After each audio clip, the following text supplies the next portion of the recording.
Yeah, it's 3 o'clock right now. So, good afternoon, everybody.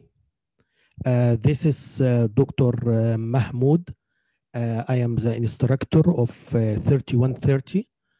Um, as you see here, I'm recording the lecture. I'm gonna post it online, and I'm gonna also send you email to tell you where you can find it. Um, so So here, first of all, I sent email to every one of you about the course, also about the web page of this course. Um, Please, if you didn't receive this email, let me know to add you to the mailing list. So let's start. As you know, so here I call it chapter 0. This is like the syllabus. I give you some information about the course. Just give me 1 second.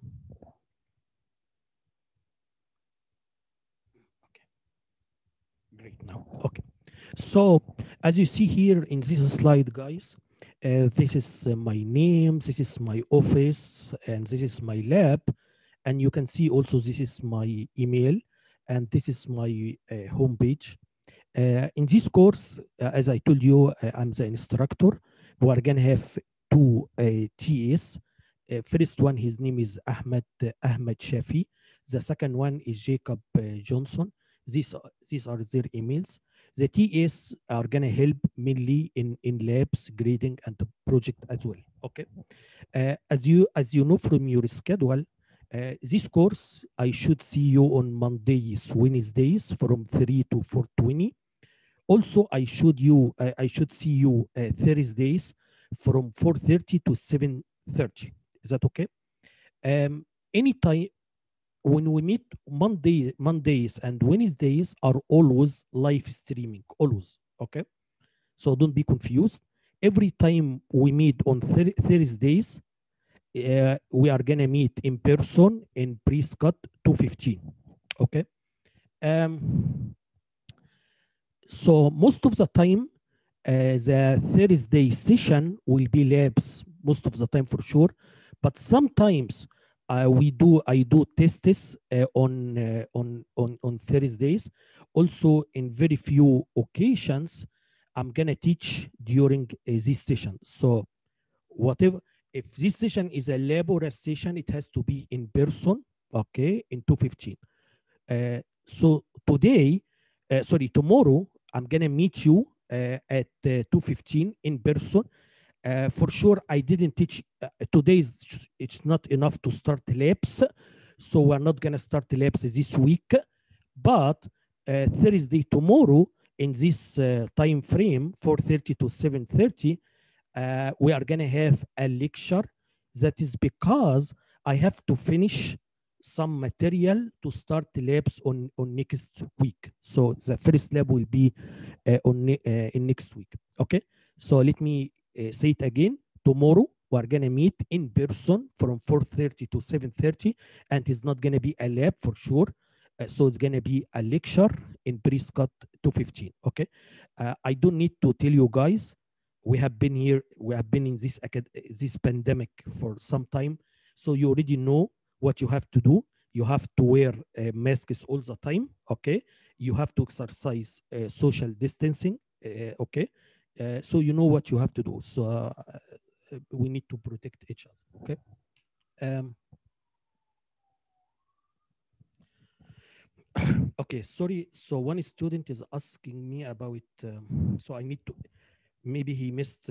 So just give me 1 second. One student is not finding the link. So let me give him the link. So I'm sorry for that.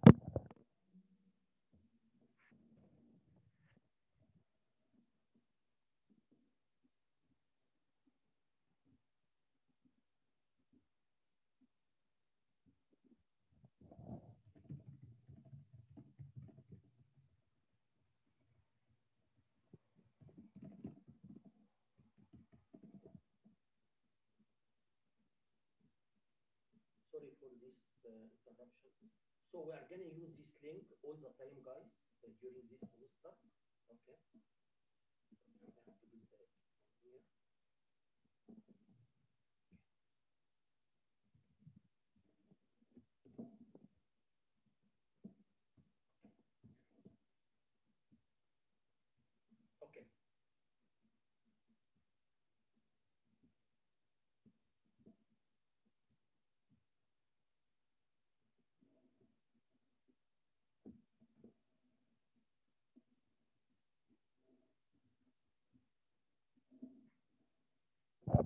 Okay.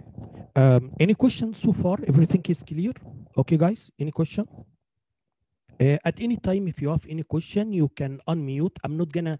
It's gonna be difficult to me to look at the chats. So if you have any question, please unmute and talk to me.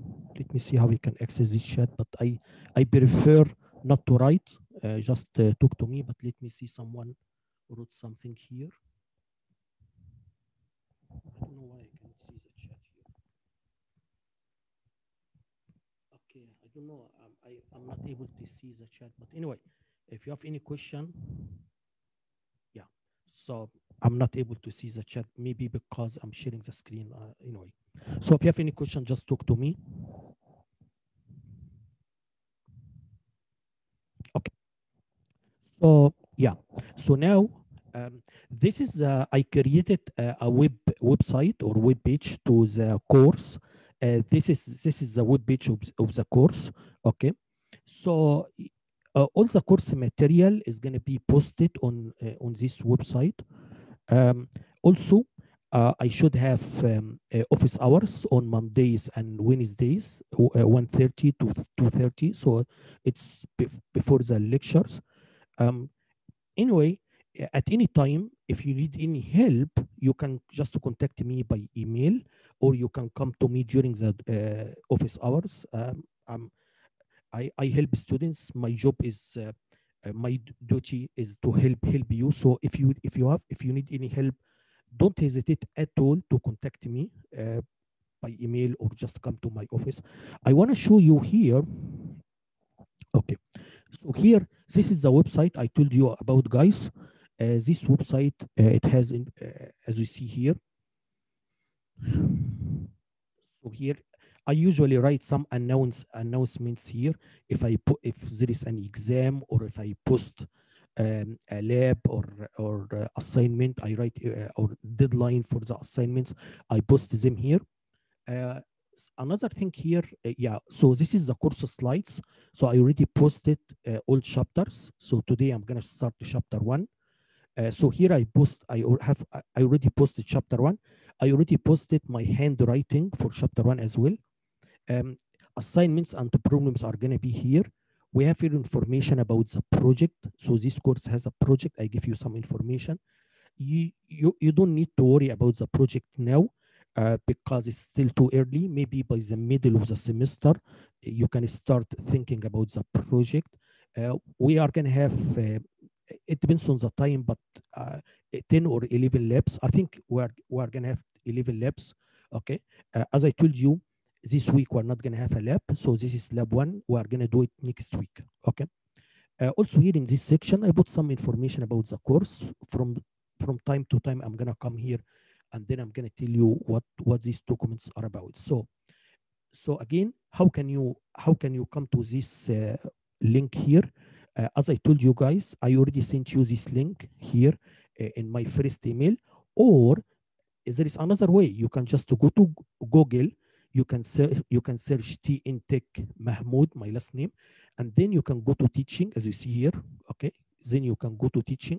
After you go to teaching, you can go to 3130 here, and then you can click on Spring 21. So if you do that, you can just come to this page. As I told you, all the course material will be on this page. Okay.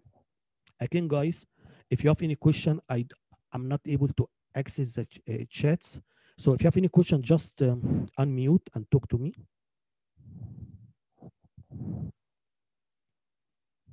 Yeah, so Yeah, sure. for the lab kit that we're going to be getting, where do we go to pick that up or get that? Or is that too early to ask that? I'm gonna give you details about labs and about projects, so don't worry about that. Okay, so just wait a little bit. All right, sounds good. Okay. Another thing, guys, as you will see during this course, I hope you love the material. I hope you liked it and you do very well. So anyway, I always encourage my student, if you have any feedback how I can improve this course, just feel free to talk to me. And in the past, I received some tips from students and I liked them and I implemented them in the course. So here, this should be prerequisite. So what kind of prerequisite? I need you to know some information about number system. Although I will do like a quick revision about that.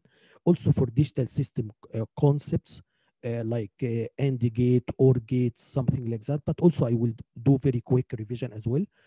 For sure, you should understand some programming concepts, whatever the language, doesn't matter. So when I say for loop, you should understand what I mean by for loop, while loops. I will also put more time and effort to just make a very quick revision, okay, about that. Okay, so these are the chapters of this course. In chapter 1, I'm going to talk about microprocessor architecture. Chapter 2, I'm going to teach assembly language. After that, I'm gonna talk about interfacing to a microprocessor. Okay, mainly here I'm gonna talk about how can you program input and output devices, and then I'm gonna talk about interrupts. So I'm gonna explain what are interrupts, why they are important, why they are very interesting, and then I'm gonna talk about how can you program interrupts. Finally, I'm gonna talk about what we call timer system or timer functions and pulse width modulation. Okay. So anyway, maybe I don't want to spend too much time to talk about the course objectives, but I can pick up some important things here quickly. So after you finish this course, you should be able to learn, or you should learn some concepts and terminology in computer architecture. You are going to learn something about the internal organization of a typical microcontroller.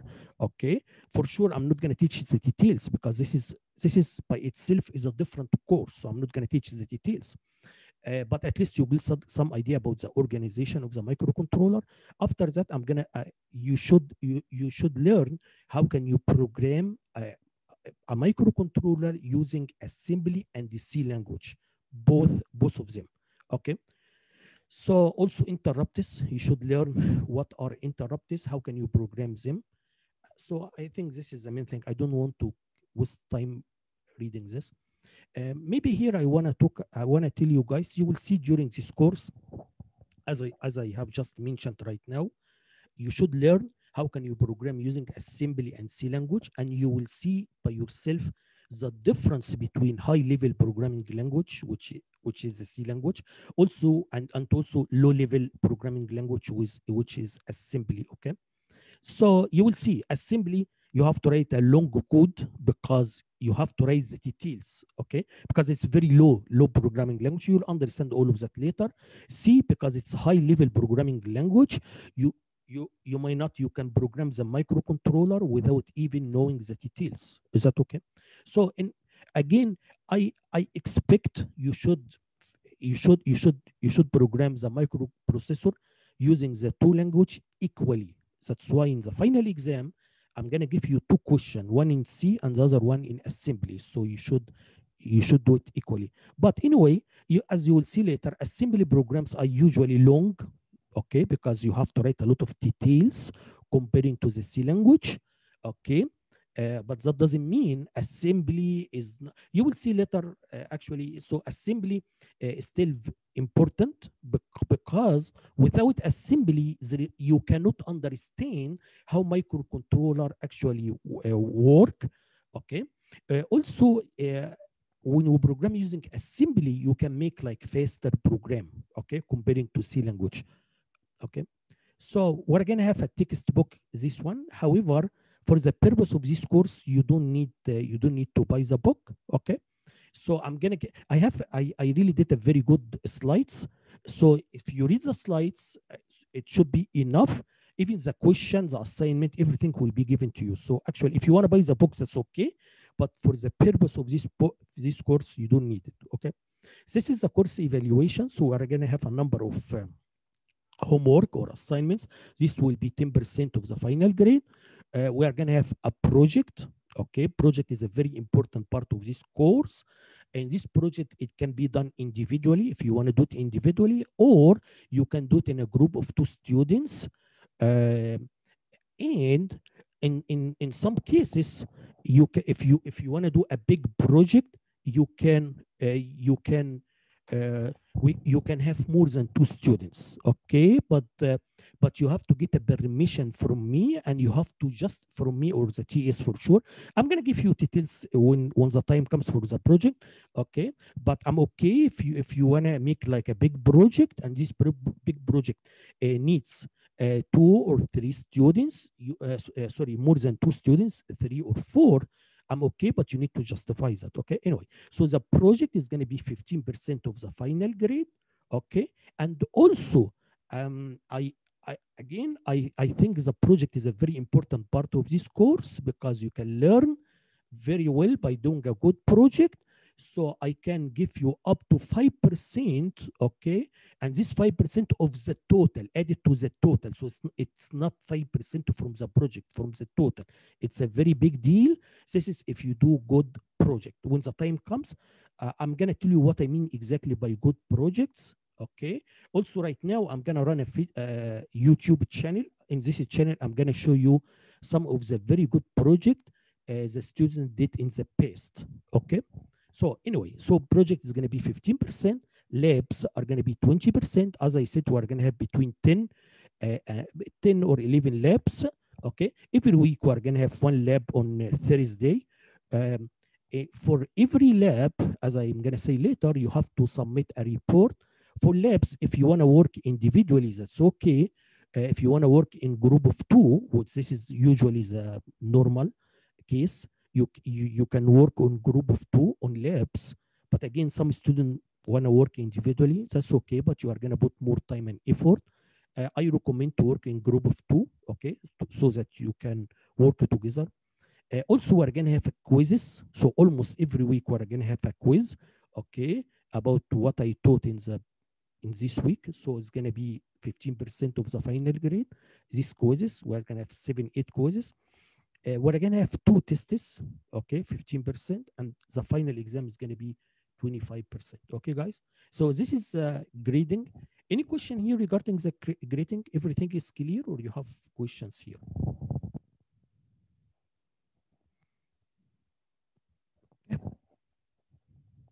Okay.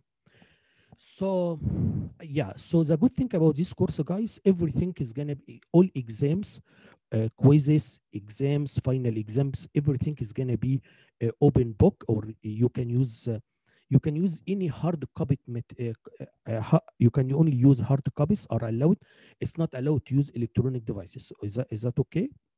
So the good thing here, you don't need to memorize any instructions or something like that. Okay, you are going to have the slides, you are going to have the assignment, you are going to have everything during the quizzes and exam. Just understand the course, and then I'm going to give you problems, and I'm going to test you how can you solve this problem based on your understanding to the course. Okay, so for sure, I want to be clear here about some points here.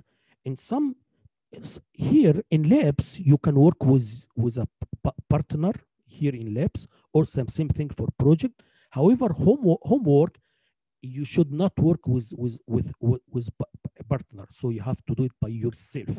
Same thing for quizzes, same thing for tests, the same thing for final exam. Okay, you have to do it only by yourself. Okay.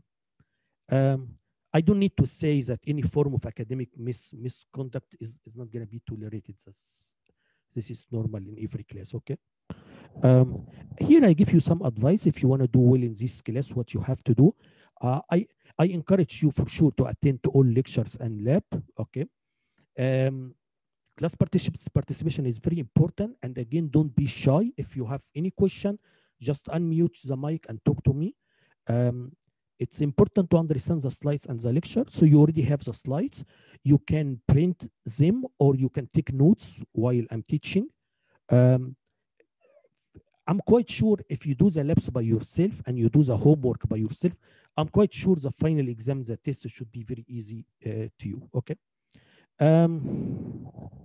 Again, as I said, I care about your learning. This is my job. It's my duty to make sure I do high quality teaching. So if you need any help, just contact me. That's all what I'm asking you to do by email, whatever.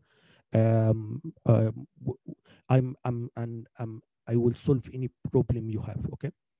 Um, anyway, I just give you some advice here.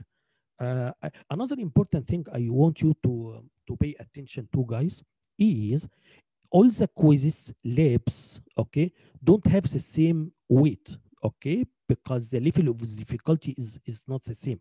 You understand what I'm saying? So some quizzes have more weight than others, some labs have more weight than others, so you have to do your best in all of them. Okay, any questions? Okay, so as I told you guys, we are going to use this Zoom link in every lecture. Okay, and and also I'm gonna record, as you see here, I'm recording these lectures. I'm gonna post them on YouTube, and then I'm gonna today I'm gonna send you the link where you can access these recorded lectures. Another important thing, I told all the material I post online, they are protected using password. I sent you the password in the email I sent to everybody. So the password is, let me write it here, TTU ECE 3130. Okay. So all the letters here are uppercase and no spaces. Okay. So TTU ECE 3130. Okay. So this is how can you open the slides. Okay. Another, I'm telling you also something here. It may be annoying to type the password every time you open the slides. You don't need to do that. After you download the slide, you can use the password only one time, and after that you can cancel the password. So how can you cancel it? That's what I'm showing you here. After you open it, after you use the password for the first time and you open the slides, okay, as you see here, guys, you can go to file, and then you can go to properties, and then you can go to here security, and then you can select no security. So in the future, when you open the slides, it's not gonna ask you to type the password. Okay. I think this is the end of this introduction. So before I start chapter 1, anybody, do you have any question here? Just unmute and talk to me if you have any question.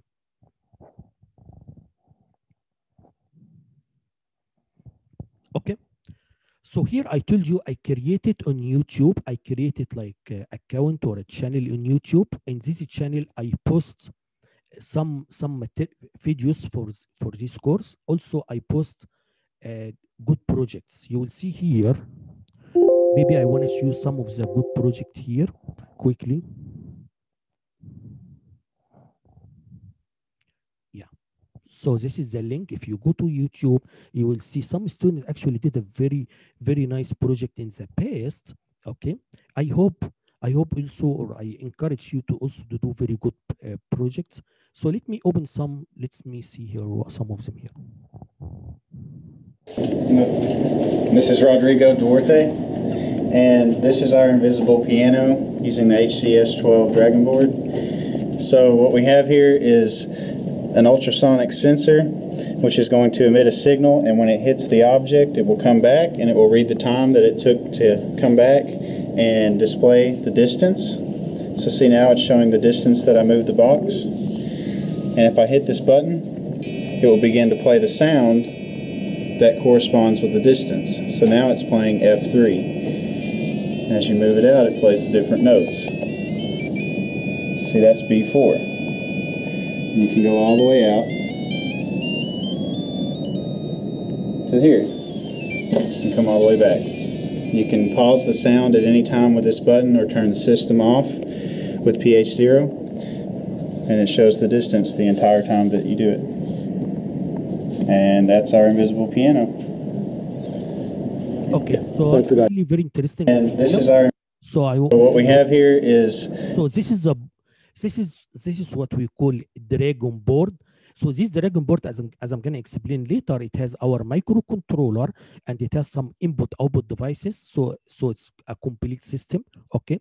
So we're gonna in labs. I'm not asking you to buy one. So we are gonna give you one Dragon board, and you can connect it to your laptop, and then you can write the program in your laptop, and then you can download it here on the microcontroller is a chip that's under this port here, so it's under here. Okay. And then in this course, I'm going to teach how can we program the microcontroller so that you can write something here on the LCD. How can you turn the LEDs on? How can you use the switches and so on? Okay, so that's what I'm going to teach. So what they did here in this project, very interesting. They have like here, this is a sensor, ultrasound sensor. So this one has to send the sound, ultrasound. This sound is going to hit object and then it's going to come back here. Okay, and then you measure the time, how much time is going to take for the sound to hit object and come back, and then you use a formula to convert this time into distance. That's why he's saying here this is the distance. So you measure the distance, and what they did here, based on this distance, there is a buzzer. It's here. You may not be difficult to see it, but there is a buzzer here. This buzzer is making a sound. So number one, they measure the distance. After they measure the distance, they run different tones based on the distance, as you see here. So let me, yeah, as you see here, guys. So this is different tones. They run it based on the, it's very interesting one. So let me show you also one or two more. Let me come back to here. Okay, so let me look at some of them here. Also, yeah, this is also a very good project done by these two. Anyway, so maybe I'm going to show a couple of project here, and then because I don't want to spend too much time on this, so maybe you can, for sure you have this link, so you can take a look, you can watch, you can see them. So let's, for example, see this one. I'm Elijah Vivio. I'm taking ECE 3100 microcomp. I'm an RC controlled vehicle. So it works by reading in again, to PWM signals. I'm not asking every one of you. For sure, I will be happy if you can do like a good project like this one. Okay, to the receiver, but I'm not requiring everyone. That's why. And then it's that's why I'm giving you bonus. Okay, so this is above the just a simple multiplier for steering. So I can actually get infinitely variable steering going on, but also there's a third option where I have no forward movement and I can actually just pivot. So it's three main if statements for the controller, and they're all dependent upon this first channel, and then it's simple multipliers to actually get the movement correct. So, which was a lot of just like. Anyway, so let's return to the. So anyway, guys, so I'm encouraging you to do good project, because this is the way, this is how can you learn. Okay. Any question before we start the chapter 1, guys? You said we're going to be getting a dragon board, or yes. Oh, yes. Nice. You don't need. We're gonna give you one. You can borrow one. You can take it home. Okay. So I'm gonna give you the details during the lab. So don't worry about that. Yes, you will get one. Okay. All right. Sounds good. Great. So now, yeah. So now I'm gonna start chapter 1 here. Okay. So you already have these slides. Also, you have. So in this chapter, as you see here, guys, number one, I'm going to make a very quick revision about the number system, because that's what we're going to use in this course. And then I'm going to talk about computer organization, memory, processor, and then I'm going to give you some details about our microcontroller, which is a HCS12 microcontroller. Okay, so let's start. So you already have these slides. Also, you have my handwriting. So I'm going to teach you from my handwriting here. So already I have, you have both of them on the course website. So let's start, guys. So number one here.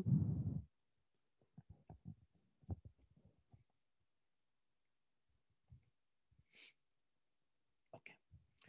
So as you know, guys, for numbers, we have different system for numbers. Okay. We have what we call binary numbers. And in binary numbers, we use 0 and 1 digits. So these are the 2 digits we are using. Also, we have actually have different system, but here in this slide, here in this slide, I actually only mention three systems because that's what we're gonna use. Second one, we call it hexadecimal system, hexadecimal.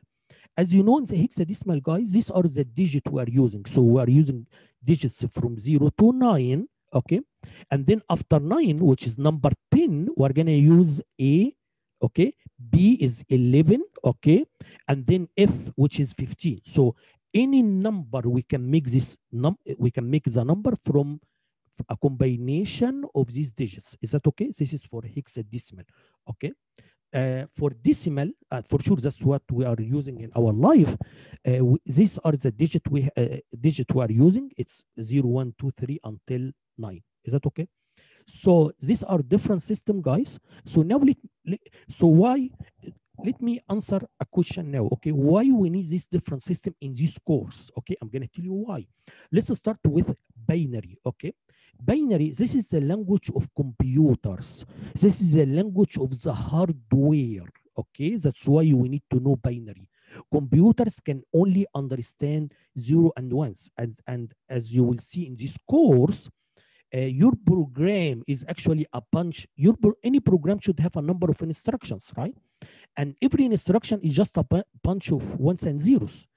Your data is just a bunch of ones and zeros. That's why you need to know binary. Is that okay? Videos, everything is ones and zeros, right? Pictures, everything, even your program, ones and zeros, okay? So this is what computers are using, or just a bunch of ones and zeros to make data and make instructions. Is that okay? So look here, guys, because any program, you have to execute it on the hardware, right? So if you have a program, this program should be run on the hardware, okay? So physically, what 0 means, physically what 1 means, very easy, okay? So physically 0 means logic 0 is equivalent to 0 volt, okay? Logic 1 is equivalent to 5 volt, okay? So in the hardware, your data 5 volt, 0 volt, 5 volt, 0 volt, voltage to refer to logic 0 and logic 1. Is that okay? So this is the language of the hardware. That's why we need to know binary.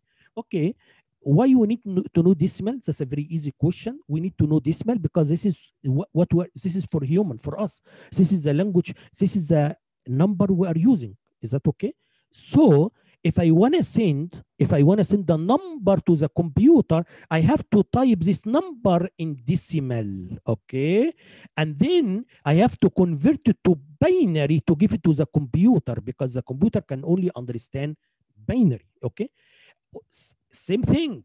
Now the computer did some computation, and then the computer give me a number, and for sure this number is going to be in binary. Is that okay? In order to display this number to the humans, I have to convert this number from binary to decimal, okay? It's like you can see it like it is like two different language, and we need a translator in the middle. Is how it is exactly? And the translator in this case is actually a program. Yes, we're gonna write a program to convert binary to decimal so that we can understand numbers. Same thing, we're gonna write a program to take decimal number from you and give it ones and zeros to the computer, the language the computer can understand. Is that okay? So now I explained what is binary, what is decimal, why we need decimal, why we need binary. Now let's come to hexadecimal. Why we need hexadecimal? Is that okay? So who's using it? Actually, no one is using hexadecimal. So computer is not using it. Humans are not using it. So why we need it? We need hexadecimal in this course. That's what I'm going to teach right now. Okay. So as you know, to convert hexadecimal to binary, that's very easy, because if you see here, guys, every digit here in hexadecimal, for example, 0 is going to be converted to 4 digits in binary, okay? So 0 in hexadecimal is actually in binary 4 zeros this way, okay? Number 1 is going to be 100, as you see here, guys, okay? This is all the case until F is 15, right? Which is 1111, okay? So every digit you write in hexadecimal is actually, when you convert it to binary, it's gonna be converted to 4 digits, as you see here, okay? So I can say hexadecimal, you can see hexadecimal as a compact representation of the binary numbers, okay? And now I want to answer the question, why you are going to use hexadecimal, okay? So it's actually like shorter representation. It's easy to convert binary to hexadecimal or hexadecimal to binary, okay? So if I want to give you a binary number, if I want to tell you this is a memory, and in this location in the memory, we are storing this number 00111010, okay? So which one is more convenient for you, to tell you the number in binary or just to tell you in hexadecimal? Because hexadecimal is short representation. Every 4 digits here are going to be only 1 digit here, okay guys? So let me say it in a very simple way, okay? So hexadecimal, it's more convenient to me, to human, to work in hexadecimal than working on binary, because it's short. Every four digits here in binary, they are going to be only 1 digit in hexadecimal, okay guys? So it is just for us, for human, okay? So when I tell you in this memory location we store the number 3A, okay? I just give you the number 3A in hexadecimal because it's convenient for you. However, this number actually is not stored hexadecimal, it is stored binary. We already agreed computers can only work on binary numbers. I don't want to keep repeating this. So if I tell you this memory location has the number 3A, so physically it's not stored as 3A, it's stored as 00111010, but it's more convenient to you to tell you 3A than telling you 00111010. It's going to be more difficult. You got what I'm saying, guys? So that's why you are going to use hexadecimal. So hexadecimal, it's more convenient. If I want to give you a binary number, it's more convenient to me to give you in hexadecimal than giving you binary. It's shorter, okay? That's it.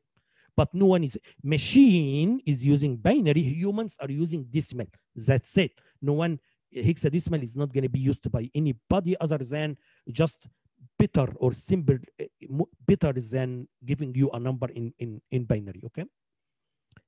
So don't be confused again, guys, okay? When I tell you in this memory location we store this 3A, so actually it is not, it's actually stored binary 00, and that's what you are going to see in lab 1 anyway.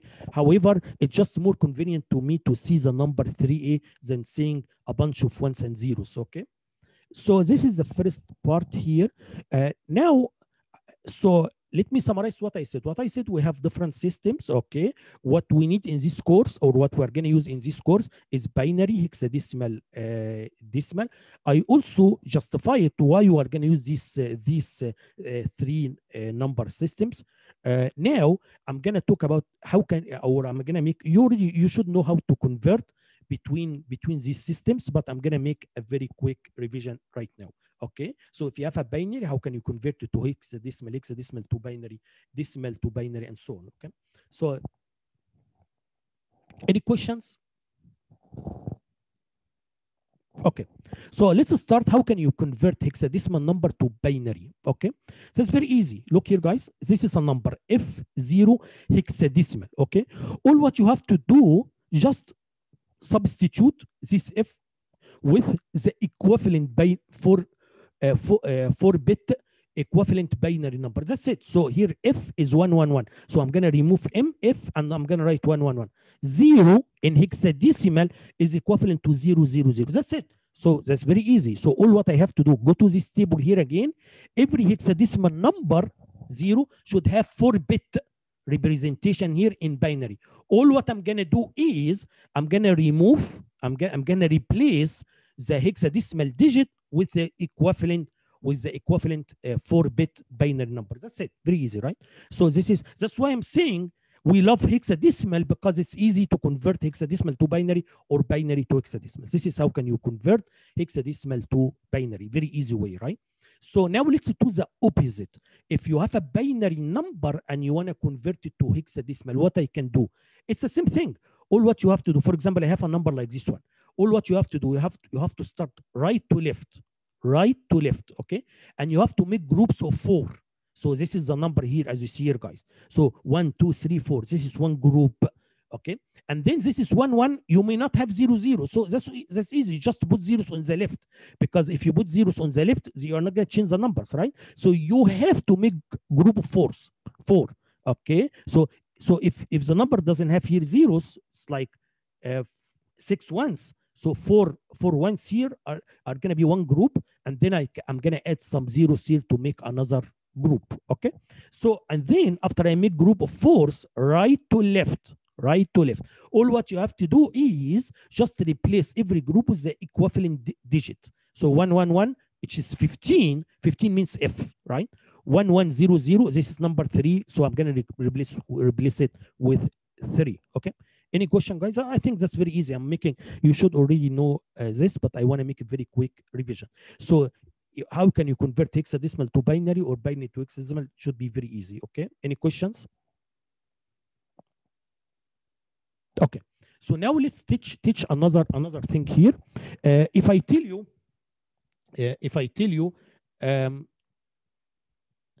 I have 1, 0 apples, for example, okay? So what do you mean? It's not clear. Why it's not clear? Because 1, 0, it may mean 2, 2 apples, okay? Or maybe 16, or maybe 10, right? Because 1, 0, if this system is binary, that means it's 2. If it is hexadecimal, that means it's 16. If it is decimal, it means 10. So you have to tell me which system you are using, right? So in this course, how we are going to solve this problem, right? So you need to tell me which system you are using. This is what we are going to use the prefix, okay? So, and this is what we are going to do in this course. If I put here a $sign is before the number, that means this $sign is telling you this number is hexadecimal, okay, guys? If I put a percent, as you see here, so this percent, this prefix is telling me this is a binary number, right? If you put nothing here, no prefix, so that means it's a decimal number, okay, guys? So now it's easy. If you give me a number, I can know if it is hexadecimal, binary, or decimal. Okay, any question here? So in this course, we're going to use this. We're going to use prefix here to tell me what is the system of this number. Is that okay? If you put nothing here, it is decimal. Okay, guys, any questions? Okay. Now, I want to talk about another topic or another issue here. If you have binary numbers, okay, binary numbers can be signed numbers or unsigned numbers. What do you mean unsigned numbers, unsigned? I'm going to tell you what I mean, okay?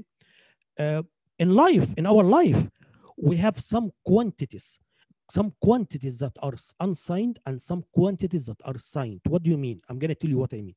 For example, number of students in a class, okay? Can this number be negative number? For sure, no. This number always positive or 0, right? So number of students always positive or 0. So in this case, this number can be unsigned number. Is that you agree with me? So number, motor speed. So you have a motor, and you want to measure the motor speed. The motor speed can be negative. For sure, it cannot be negative. So in this case, this quantity it has to be represented using unsigned numbers, right? So unsigned numbers means these numbers always 0 or positive. They cannot be negative. And again, it depends on what you are measuring, okay? What this number is representing. If it represents motor speed or velocity or number of students, whatever, so this has to be unsigned, okay? Some quantities can be signed, okay? Signed here means it can be positive, it can be 0, it can be negative, right? So for example, temperature, it can be positive, it can be 0, it can be negative, right? And other things here, other things you can measure So in this case, we call this one sign numbers. Okay, guys. So numbers we have here. I'm talking about binary numbers. We have here signed and unsigned numbers. So what I'm teaching here in this slide, if I give you a number and I tell you this number is in signed or unsigned, okay, how can you convert this number to decimal? That's what I'm teaching here. So let's have this example. I give you this number, guys, here. 11111111. I give you this number, okay? And then I am telling you this number is unsigned. Now I want to convert this number to decimal. What I can do, okay? You remember the weight of each digit here from right to left. So you remember 2 to 0, 2 to 1, 2 to 2, 2 to 3, 2 to 4, last one here, 2 to 7. Yes. So how can you convert here? I'm going to make a very quick revision. You should know this. So what I'm going to do, I'm going to multiply weight times the digit. So it's going to be 2 to 0 times 1 plus 2 to 1 times 1 and so on, plus and so on. So I'm gonna multiply every digit here, okay, by the weight. I add everything together, so I'm gonna get 255. That means this number here, if this number, a binary number here, is unsigned, so this number is equivalent to 255 in decimal. Is that okay? This is very easy case. If this is an unsigned, okay. Now, if the number is signed, so the number is signed means this number can be positive. So this symbol here, some students didn't know what this symbol is. So this symbol means positive. This means 0. This means negative. So this number can be positive, 0, or negative. Is that okay? So number one, if I give you a number, okay, how can you know if this number is positive or negative? Okay, so for sure we're not gonna use plus or minus as we do in the decimal numbers. Okay, so I'm not gonna say +2 or -5. In binary, we don't do it this way. Okay, so I'm not gonna say, for example, here +2 or -3. This is okay for decimal, but not for binary. Okay, so in binary, if I give you a number and I tell you this number is signed, is that okay? So number one, how can I know if this number is positive or negative? Very easy. Who's going to tell you? The last bit on the left here, this bit. If this bit, so if this is a number, look at this bit, the last one on the left, okay? If this number is 0, that means this is a positive number. If this number is 1, that means it's a negative number. Very easy, right? So the last bit here on the left, at your left hand side, the last bit here, okay, is going to tell you 0 means it's a positive number. 1 means it's a negative number. Okay, now, again, what I'm teaching in this slide, if I give you a number, and binary number, and I tell you this number is signed or unsigned, and I ask you to convert to decimal, how can you do it? Okay, I already finished unsigned. Now I'm talking about signed. Okay, so if I give you a number and I tell you this number is signed, now the way you convert to decimal, it's different. It depends on if the number is positive or negative. It's different. Okay, if the number is positive, so the last bit is 0, as I said. So the way you have to convert is similar to the unsigned, similar. So 2 to 0, 2 to 1, 2 to 2, similar, like exactly as we did here. Is that okay? Now, if the number is negative, okay, how I can convert this negative number to a decimal number, okay? There are different ways to do that, okay? Maybe you already know one way. So I'm gonna teach one way I like to teach it, but again, always in this course, I'm not gonna force you to use a certain way. As long as it's okay, I'm okay. Okay. So here, the way I like to do it is, this is a number. I am sure this number is negative because there is 1 here. Okay. So the way I like to do it is, there is something called 2's complement. 2's complement, okay? If this number is negative, if I calculate the 2's complement of this number, okay, it's like you multiply by -1. So the 2's complement, okay, for example, if this number is -5, if you calculate the 2's complement of this one, you are going to get +5, okay? So and the opposite, as you will see right now. If you have a positive number and you calculate the two's complement, you are going to get the negative version of this number. Okay, so when you calculate a two's complement for a number, this is similar to multiplication by -1. Is that okay? -1.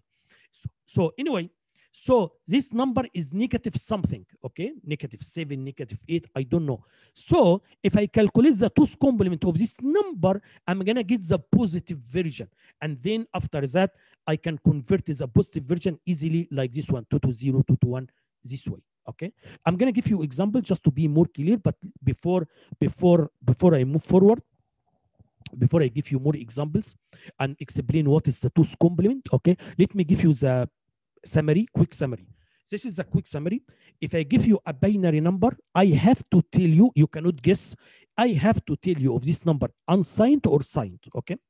If this number is unsigned, in order to convert it, there is only one way, 2 to 0, 2 to 1, 2 to 2, 2 to 3, and to multiply the weight times the digit, the weight plus weight times the digit, weight times the digit, and so on. And then, as I did here, and then you get this number, okay? This number one. Number two, if the number is signed, now there are two ways. If the number is positive, you can do the same way like this one, multiply the weight times the digit and add everything together by this way. For example, here 1 1 1 1 0 0 0. So 2 to 0 plus 2 to 1 plus 2 to 2, 2 to 3, which is 15. Okay, so this is one case.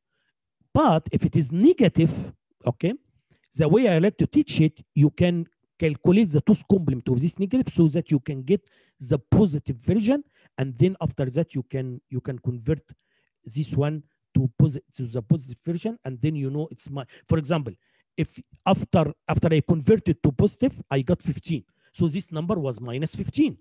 This number was my minus. I'm gonna elaborate now, but let's agree on several terms we are gonna use all the time here.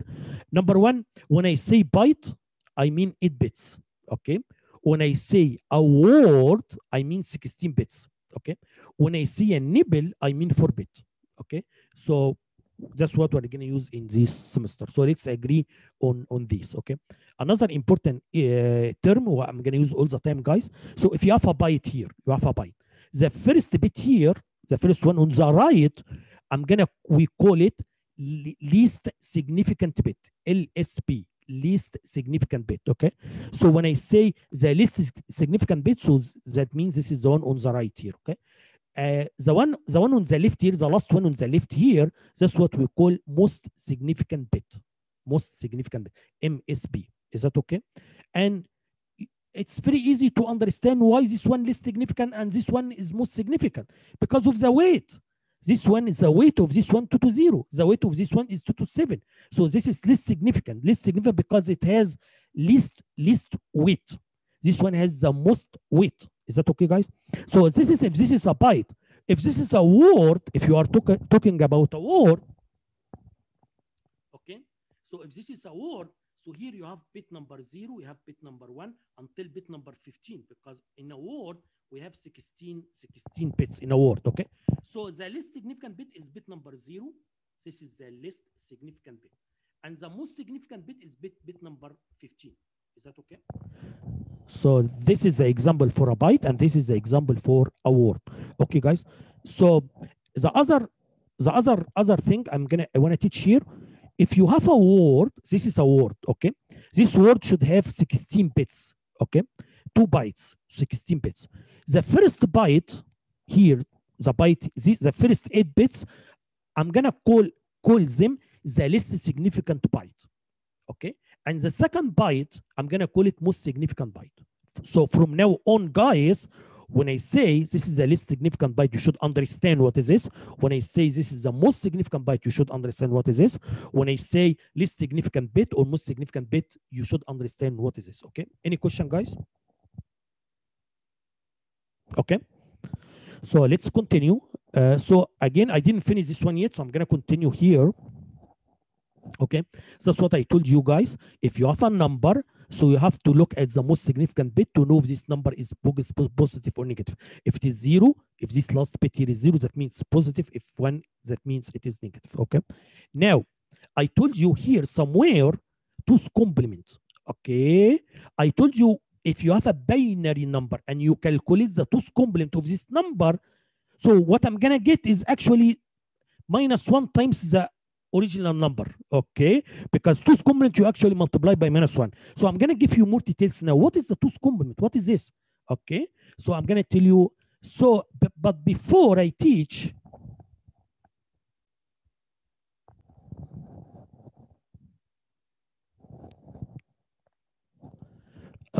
so before I teach the 2's complement, let me first teach what we call 1's complement, because we are going to use it. You use this one in this course as well. Okay, so what is the 1's complement? 1's complement means you flip the bits. Very easy. So if you have this number here, guys, this number 1 0 0 0 0 0 0 0, it's a byte. So we have a byte here. This is a byte here.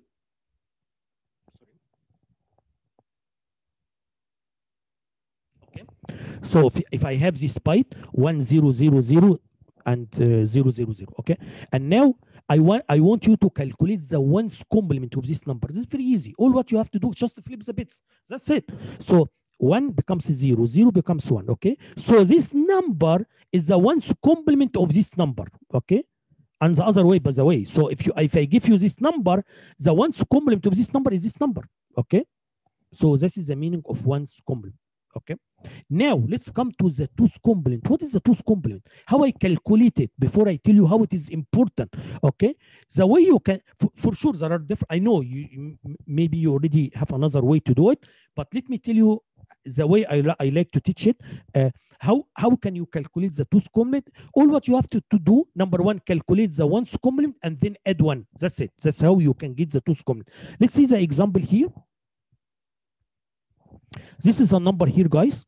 1 0 0 0 0 0 0. This is a number here. Okay. Number one, I'm gonna calculate the 1's complement as you see here. So from here to here, I'm gonna get the 1's complement, which is 0 1 1 1 1 1 1. Just flip the bits. This is number one. Okay. So if I add 1, if I add 1 to the 1's complement, so I'm gonna get the 2's complement. So if I add 1, so I'm gonna get this number. So by this way, this number is the 2's complement of this number is this one. Is that okay? Also the same thing. If I give you this number and I ask you to calculate the 2's complement, you are going to get this one. So one way, again, there are different ways, but the easy way I like to teach how can you calculate the 2's complement is, number one, you flip the bits to calculate the 1's complement and then you add 1. That's how you can get the 2's complement. Okay. So now, guys, if you don't understand how can you convert, how can you, if I give you a number, how can you calculate the 1's complement and the 2's complement, please let me know. Okay. I had a quick question about that. Sure. So is the reason we have the 2's complement is because of adding it and subtracting it because of the overflow? Is that the reason, or is there another reason? That's a good question. There are two things now here, guys. Number one, how can I calculate the 1's complement and 2's complement? This is one issue. The other issue is, what is the importance of the 2's complement? What is the 2's complement actually? Okay. So I wish you are okay with the first part. If I give you a number, you can convert it to you can calculate the 1's complement and the 2's complement easily. Okay. So this is one part. The second part, what is the 2's complement? Actually, the 2's complement is one way to represent the negative numbers. The 2's complement is one way to represent or to make the negative number, okay, in binary. Okay, and later I'm gonna tell you why this way is much better than the other ways. Okay, because it's gonna be, I'm gonna show it later, but for now, the 2's complement, we like it because it's very efficient on the hardware. Because the same circuit that can used for addition, I can use it also for subtraction. Okay, you will see it later because as you see here, in order to get the negative number here from this number is actually all what I have to do, flip the bits plus add 1. So addition, right? So you will see it later. So let me come to the question. So what is now you know how to calculate the 2's complement, but okay, but how it is important? 2's complement is important because using 2's complement, this is number 1. This should be -1. Okay, guys? Because as I told you, when you calculate the 2's complement, you actually multiply by -1. Is that okay? So let me say this way. If I have a number 7, and I wanna calculate -7, how I can do it? Very easy. If you have number 7, calculate the 2's complement, you are gonna get -7. Is that okay? Same thing. If you have this number should be -1. How did you know this -1? Okay, as I mentioned here,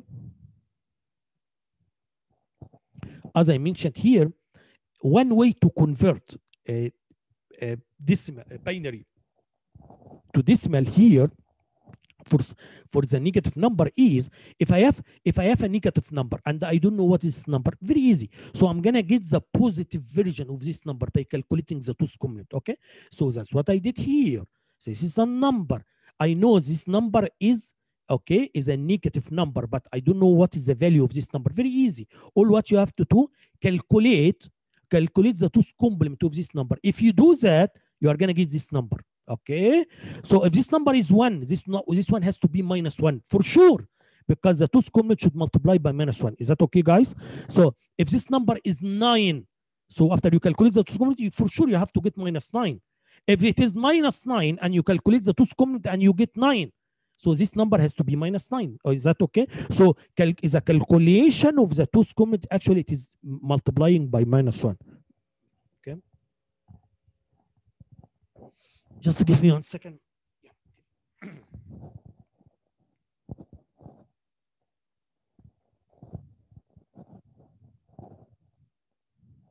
Okay, and that's what I'm explaining here, guys. Okay, let me go back. Yeah, here. Okay, so that's what I'm explaining here. If you look here, guys, this is number 1. If I calculate the 2's complement, it's like I'm multiplying by -1. That's why I got here -1. Okay, same thing here. This is number 7. If I calculate the 2's complement, number 1, you flip the bits, as you see here, I flip the bit and I add 1. So I get this number. If this is 7, this one must be -7. Okay, because 2's complement is going to multiply by -1. And the opposite is true. If I have this number and I don't know what is this number, so I can get the 2's complement, I'm going to get this one. This is 7. So this one has to be -7. Okay.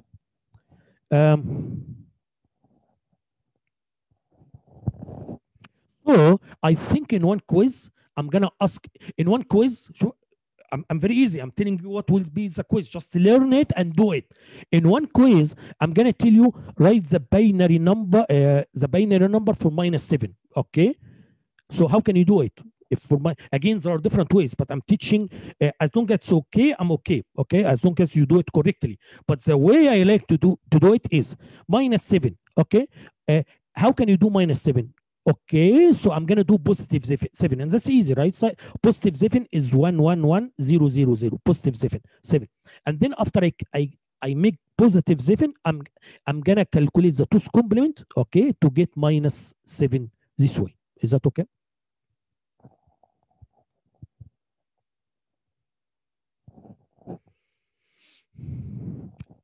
Okay, so I give you this number. I tell you what is the decimal value of this number given that this number is signed. This number is signed. Okay. So you look at the last bit here. This number is negative. So this should be negative something. Okay. But negative what? I don't know. So now we are going to calculate the 2's complement here. And then after you calculate the 2's complement, okay. So I'm going to get here, I'm going to get +1. Okay. So if this is +1, this one has to be -1. Is that okay? Again.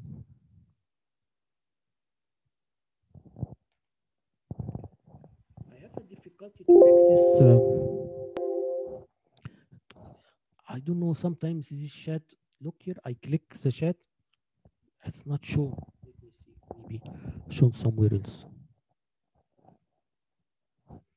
So if you have anything, please, guys, unmute the mic and talk to me because I'm not able to see the chats now. Okay. It was just someone putting the answer in, but they put in -0 instead of -1. Yes. Yeah. So here, yes. So here, so I give you this number. I'm asking what is the value of this number. So you calculate it. The two's complement, you found it positive 1. So this number has to be minus 1. So the answer is minus 1. You got what I'm saying? Because the positive version of this number is positive 1. So this one has to be minus 1. Okay. So now let's come to very important point here, guys. Okay. Look here. If I give you this number 1111 and 1111, okay. If I tell you this number is unsigned, we calculated it before, if you remember. Let me come back to here. When we calculated it before, 220, 221, 222, and we found that this number is 255. Is that okay? So if I give you this number, and I tell you it's unsigned, so this number is actually 255. Okay. And if I give you the same number, but I tell you this number is signed, okay, and we have just did it right now. Yes, we did it just right now. So this number means it's minus 1. Is that okay?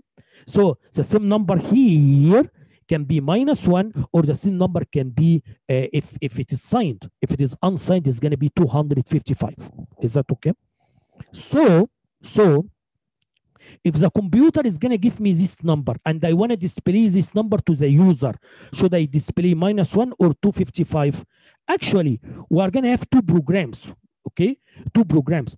If this number is signed, so the program is going to take this one and is gonna display minus 1 to the user. And if this number is actually unsigned, so we're going to have a different program so that it can display 255. Is that okay? So I'm going to explain something. I know it's confusing to students, but please listen to me carefully, okay? Can I look at this number, and is there some bits here in this number can tell me if this number is signed or unsigned?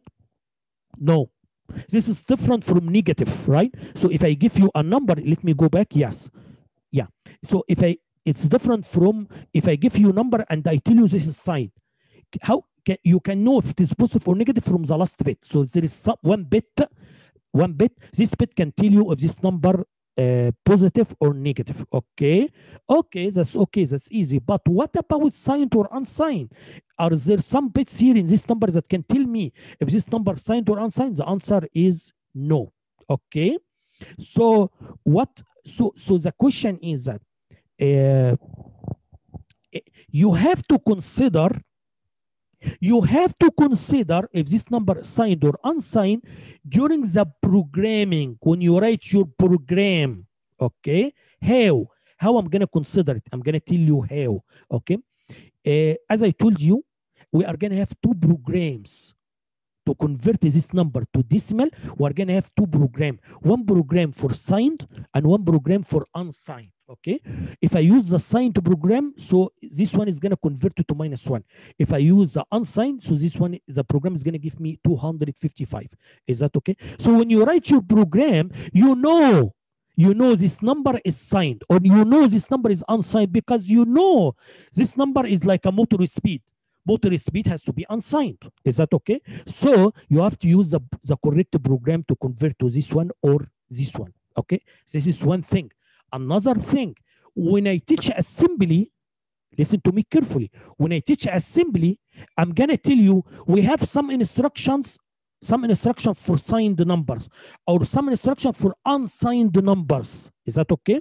So if this number is signed, so when you want to do multiplication, you have to use the instruction of multiplication that can do signed numbers. Is that okay? And also, if this number is unsigned, you have to use the instruction that's gonna do multiplication or division for unsigned numbers. So let me summarize what I said. There is no way to know from the number here if this is signed or unsigned. This is something you have to consider when you write your program. We have an instruction for signed, you have an instruction for unsigned. So if you want to do, and you are the programmer, you know if this number is signed or unsigned or signed.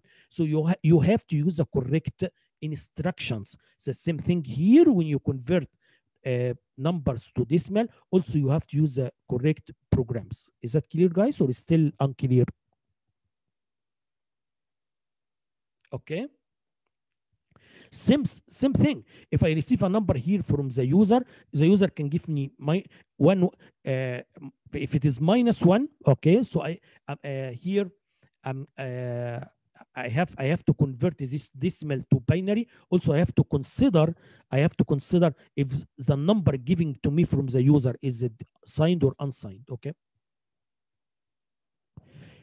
What I'm teaching here, guys, is. And this should be very easy. I don't need to spend much time on this.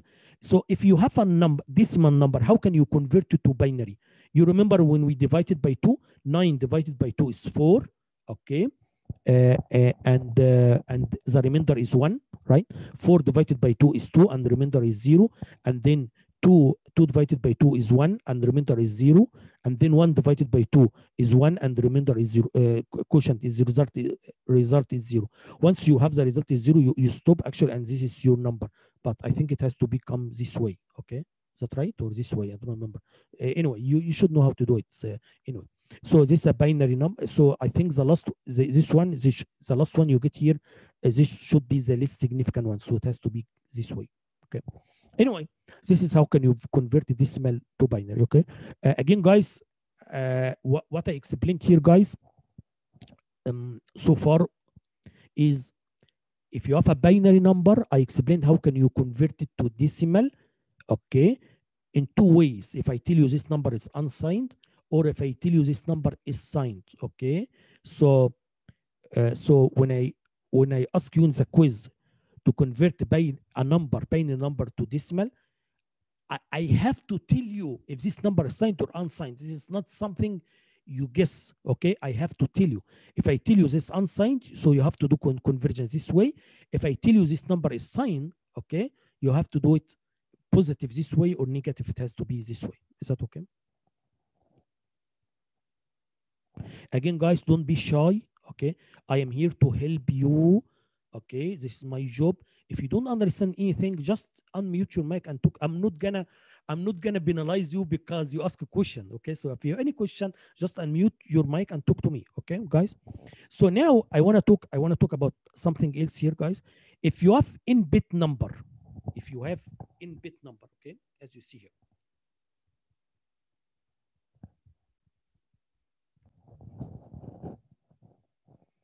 Okay, if you have in-bit number, as you see here, guys, okay, so in-bit, how many numbers can be represented in in-bit? So I have a number here, guys, in bits. The number of bits is in. So how many numbers I can have here? So how many combination I can have starting from 0, 0, 0, 0 until 1, 1, 1, 1, 1, 1? How many numbers I can have? Very easy, right? Look here, guys, 2 to the power n. Okay, so for example, if I have 3 bits, how many numbers I can represent in 3 bits? 2 to the power 3. Yeah, which is 8 numbers. This is all the combinations from starting from 0, 0, 0. So if you see all the combinations, starting from 0, 0, all the way until 1, 1, 1. So all the combination I have should be 8 combinations, okay? Or 8 different numbers. That's what I call the space. This is the space. This is all the numbers I can have. In general, for any number, if you have n bit, I can have up to, or I can have 2 to the power n numbers. Is that okay? Same thing. Now, if you have 8 bits, so in case of 8 bits, I can have 2 to the power 8, which is 256. This is all the numbers I can have. This is the space. If I have 16-bit number, 16-bit can give me 2 to 16, which is 65, 5, 36 numbers. Okay, different numbers. Is that okay? So if you have the number of bits, it's very easy. You can know how many numbers can be represented in this bit using 2 to the power n. Very easy, right? So now let's come to another point. And this is interesting. Look here. If I tell you if this number is unsigned, okay, remember the whole space is 2 to n. This is how many numbers I have, 2 to n. Because this number is unsigned, so all these numbers are gonna be on the positive side. So I'm gonna use only one number for 0, and all the other numbers are gonna be positive because we don't have negative. This is unsigned number. Is that okay? That is why if I have n-bit number, okay, and I tell you this number is unsigned, so the minimum number is going to be 0 and the maximum number is going to be 2 to n minus 1, right? Because the all the numbers we have 2 to n, okay, and all these numbers are going to be used in the positive side. So the minimum is going to be 0 and the maximum is going to be 2 to n minus 1. Is that okay? Is that easy or difficult? So for any n I give you, you can tell me number one, how many numbers I can represent in this in bit 2 to n. You can tell me what is the minimum and what is the maximum I can go for unsigned number. What about signed? Okay, it's very easy. Look here, it's the same space, 2 to n, it's the same space, but this time almost half of this space has to go to positive numbers and almost the other half has to go to negative number. Is that okay? It's not, so that's why if you have signed number here, so this is the range. The minimum is minus 2 to the power n minus 1 is here, okay? So it's almost half of the space. This one positive 2 to n minus 1 here, minus 1, okay? So still if you see how many numbers I have, 2 to n, still the same space, but half of this space, okay, which is 2 to n minus 1, give you as a half, is going to be in the negative side area, and the positive is not going to be exactly half in the positive. It's not going to be. Why? Because we have a 0 in the middle. You got what I'm saying? That is why it's one less in case of positive. Maybe it's difficult to understand it when I'm just using n. So let me use some numbers here. Okay, let's see if it is 8 bits. Okay, so if n is 8, and 16. All the time you will see in this course, I'm going to focus on 8 and 16 because most of the time we are going to use bytes and words. Okay, so let's see if we have 8 and 16. How are we going to get numbers here? These numbers you will see right now. So number one, if it is 8 bits, so how many numbers we have? 2 to the power 8, which is 256. This is all the numbers we have. Okay, if the number is unsigned, okay, so the minimum is going to be 0 and the maximum 2 to the n minus 1, which is 255. Okay, guys? Okay. So if you have a byte, okay, you should understand, and this byte, 8 bits is a byte. If you have a byte and this byte you are going to use it to store unsigned number, you have to understand this is your limit. I cannot store more than 255 in a byte. It has to be very clear. There is a limit, okay? If your number is bigger than 255, so you need a word, not byte. Byte is not enough, okay? Anyway, this is in case of unsigned. Okay, what if the number is signed? All what I'm gonna do, I'm gonna just use this formula here. So here, that means in case of signed number, in 8 bits, I can have numbers from minus 128 to positive 127. It's almost half this number, almost half, okay? It's not exactly half again because we have 0 in the middle. So always the minus is one more. So you can see this is 128 and this is 127, right? So almost the minus is one more. This is your range if you use a byte, okay? So if your number is outside this range, you should not use a byte. You have to use a word, okay, guys? So now let's see a word, what numbers we can get from word. So word is 16 bits, as I said. How many different numbers we have? 2 to 16, which is 65,536. This is all the numbers I can have, okay? Again, in case of unsigned, so I'm gonna get starting, the minimum number is 0, the maximum number 65,535. It's almost one less, right? Because I'm gonna use the whole space for positive number and only one number for 0, right? Okay, and if it is signed, so as I said here, almost the half is here, and the half minus 1 is going to be on the positive side. So this is the range of the number. If minus 32 32,768 and positive 32,767. So always this is the case. Always the minus is one more, okay? Because I cannot split exactly in half because we have a zero in the middle. Is you okay? Okay, guys? So anyway, so let me tell you the conclusion now, okay? The conclusion is if you know how many bits you have in, you can know how big is the space, how many numbers I can get, all the possible combination for the numbers. This is number one. Number two, you can know what is the minimum and maximum number in case of signed or unsigned. Okay, and again, this is the most important thing, guys. Listen to me. And again, you have to select the correct size for your data. You have to use the correct size for your data. So if your data, if you are measuring, for example, a motor speed, okay, just we almost finished for 20. So just give me 1 second. Just I want to wrap up this part. Okay. So what I'm saying is that if you are measuring the motor speed, okay, and you know your motor speed is not going to exceed this number, okay, you can use 8 bits. However, if you need more space than that, so you have to use a word. It's up to you. You are the programmer. So you already know this is not going to exceed this space. So I'm going to use a byte. You have to understand byte or words, they have a limit. You should not exceed this limit. The limit here is 255. The limit here is this one and this one and so on. Okay, guys? Okay, so tomorrow we're done for today. It's 4:20. So I'm gonna post this lecture online. I'm gonna send you the link. Okay, we're gonna meet tomorrow. We're gonna have 3-hour lecture tomorrow during the lab session. It's gonna be in person. It's not online. It's gonna. I can post it online as well. So if you wanna, it's up to you. Okay, but I prefer to come. I like in-person teaching, by the way. So it's if you want to come, I will be happy, but I'm gonna post it online as well. Okay, so tomorrow we're gonna have a lecture. No lab this week for sure. We're gonna have a lab next week. Any question, guys? Okay, so you said that we're having a lecture tomorrow at 4:30 in Prescott 215. Yes, that's true. Yes. Okay, sounds good. Will it also be on Zoom?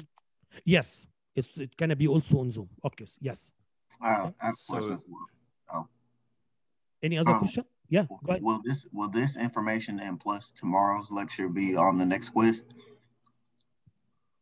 Next quiz? Well, on our first quiz. Yes. Okay. So for sure there is no quiz tomorrow. Right. I won't. I said I will be too rough if I give you a quiz in the first after the first lecture. So, but yes, we're gonna have a quiz on next week, Thursday. Yes, what I'm teaching today, what I'm gonna teach tomorrow also is gonna be in the quiz. Yes. Okay, cool. Okay, guys. Okay, so and you said tomorrow is in person. Did you also say it will be on Zoom at the same time? Yes, that's true. Okay. But labs have to be in person, right? So yeah, labs. But tomorrow, because I'm gonna use the lab session as a lecture because I will need to finish some material so that we can start the lab next week. Okay, so it's in person, and also I'm gonna do it in Zoom as well. Okay. All right. Thank you so much. Okay. Thanks, guys. Okay. Sounds good.